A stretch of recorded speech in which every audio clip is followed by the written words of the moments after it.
வணக்கம். வீட்டு சுவையில் இன்னைக்கு ருசியான சத்தான அடை தோசை எப்படி செய்யறதுன்னு பார்க்கலாம்.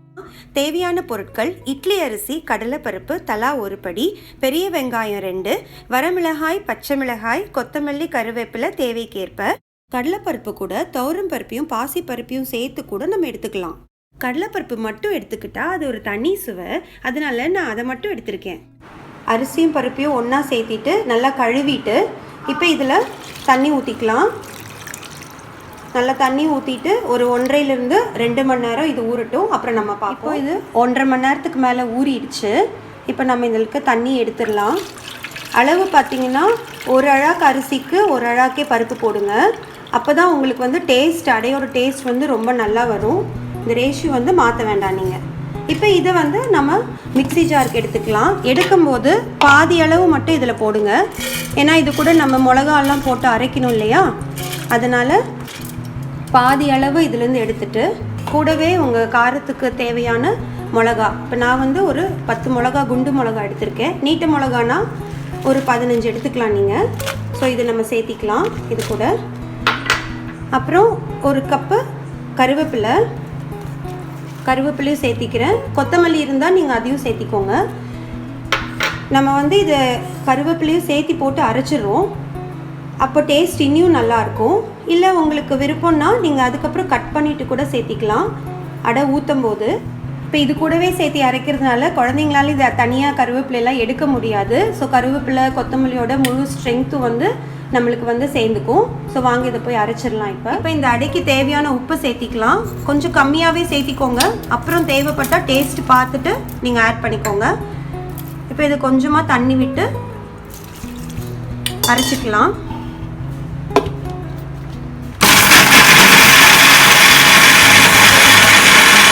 பாருங்கள், இப்போ நம்ம ஒரு சுற்று சுற்றிருக்கோம். எப்படி இருக்குது பாருங்கள். மிளகா போடும்போது மட்டும் கொஞ்சம் நல்லா நைஸாக அரைச்சிக்கணும். பின்னி கொஞ்சம் தண்ணி சேர்த்திக்கலாம்.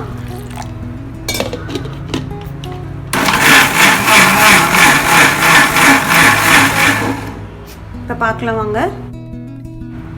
இன்னி கூட கொஞ்சம் ஃபைனாக அரைச்சிக்கலாம். இந்த மிளகாவோட தோலெல்லாம் தெரியுது, அதனால் இன்னொரு சுற்றிக்கலாம்.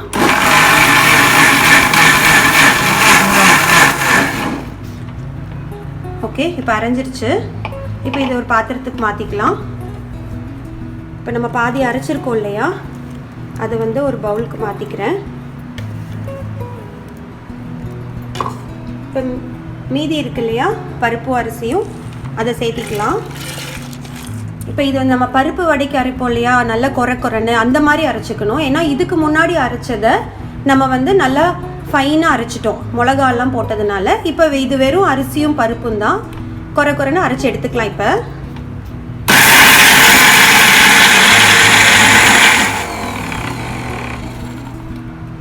பாருங்கள், இப்போ கொஞ்சம் தேவையான அளவு தண்ணி சேர்த்திட்டு ஒரு சுற்றி எடுத்தால் போதும்.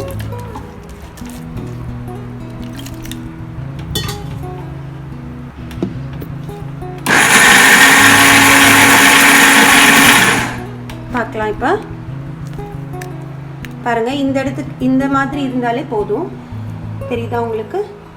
அப்போ தான் அடையோட டேஸ்ட் ரொம்ப நல்லா இருக்கும். இப்போ இதையும் அது கூட சேர்த்து ஊற்றிக்கலாம் நம்ம. இப்போ இதை நம்ம கலந்து எடுத்துக்கலாம். கலக்கும்போது அரிஞ்சு வச்சுருக்கோம் இல்லையா வெங்காயம், தேவையான அளவு சேர்த்திக்கோங்க. அப்புறம் பச்சை மிளகா சேர்த்திருக்கோம். இப்போ இதை கலந்துக்கலாம். நம்ம கலக்கும் போது பார்த்துக்கோங்க தண்ணி கன்சிஸ்டன்சி எப்படி இருக்குன்னு சொல்லிட்டு. இப்போ இது கொஞ்சம் திக்காக இருக்குது பாருங்கள், இது கொஞ்சம் திக்காக இருக்குது. ஸோ இன்னி கூட கொஞ்சம் நம்ம தண்ணி சேர்த்திக்கலாம்.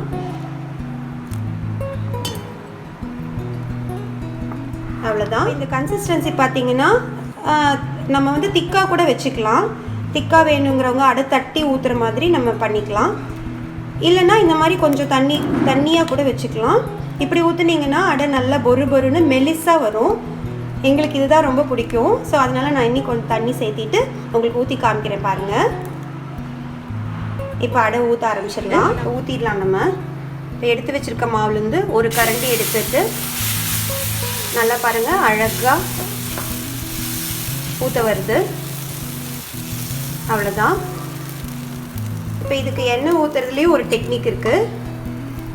இப்படி சைடில் ஊற்றிட்டு நடுவில் ஒரு சின்ன ஓட்டை போட்டு லைட்டாக கொஞ்சமாக ஆயில் ஊற்றிக்கோங்க.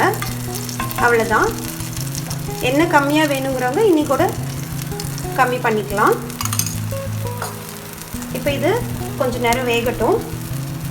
அதே மாதிரி இந்த அடை மாவில் வந்து காரம் வந்து நீங்கள் கம்மியாக வேணும்னு நினச்சிங்கன்னா இனி கூட உங்கள் காரத்துக்கு ஏற்ப மிளகாய் வந்து நீங்கள் கம்மி பண்ணிக்கலாம். இப்போ நான் எடுத்த மாவு பார்த்தீங்கன்னா நீங்கள் நார்மலாக தோசை ஊற்றுவீங்க இல்லையா, அதே மாதிரி ஊற்றிக்கலாம். நீங்கள் திக்காக கரைச்சிருந்தீங்கன்னா கொஞ்சம் திக்னஸ் வரும் உங்களுக்கு. ஸோ அதுவும் உங்கள் விருப்பம் தான். இப்போ திருப்பி போட்டுக்கலாம். பாருங்கள், இப்படி சைட்ஸ் எடுத்து விட்டுட்டு ஜஸ்ட்டு எண்ணெய் ஊற்றிக்கோங்க. பாருங்கள், நல்லா வெந்துருச்சு. இப்போ அடையை எடுத்துடலாம். நீங்கள் வந்து பருப்பு எந்த அளவுக்கு போடுறீங்களோ அந்த அளவுக்கு வந்து அடை ரொம்ப வாசனையாக டேஸ்ட்டாக இருக்கும். இப்போவே நல்ல ஸ்மெல் வருது. இந்த அடை கூட நம்ம வந்து அவியல் வச்சு சாப்பிட்டா ரொம்ப நல்லாயிருக்கும். அவியல் எப்படி பண்ணுறதுங்கிற வீடியோவை நான் போஸ்ட் பண்ணுறேன். ட்ரை பண்ணி பாருங்கள். பார்த்துட்டு சொல்லுங்கள் எனக்கு எப்படி இருந்துச்சுன்னு. இப்போ அடை தயாராகிடுச்சு. அவியலுக்கு மாற்றாக நீங்கள் வந்து வெண்ணெயும் வெல்லமும் வச்சு கூட சாப்பிடலாம். இல்லைன்னா தேங்காய் சட்னி கூட சேர்த்துக்கலாம். குழந்தைங்களுக்கு காரத்தை கம்மி பண்ணிவிட்டு இந்த மாதிரி வெல்லத்தை கூட நீங்கள் தூவி தரலாம். இல்லைன்னா இந்த மாதிரி சின்னதாக ஊற்றி கொடுத்தீங்கன்னா மகிழ்ச்சியாக விரும்பி சாப்பிடுவாங்க. இந்த வீடியோ உங்களுக்கு பிடிச்சிருந்தா லைக் பண்ணிட்டு வீட்டு சுவை சேனலுக்கு சப்ஸ்கிரைப் பண்ணுங்க. சமைத்து சுவைத்து மகிழலாம்.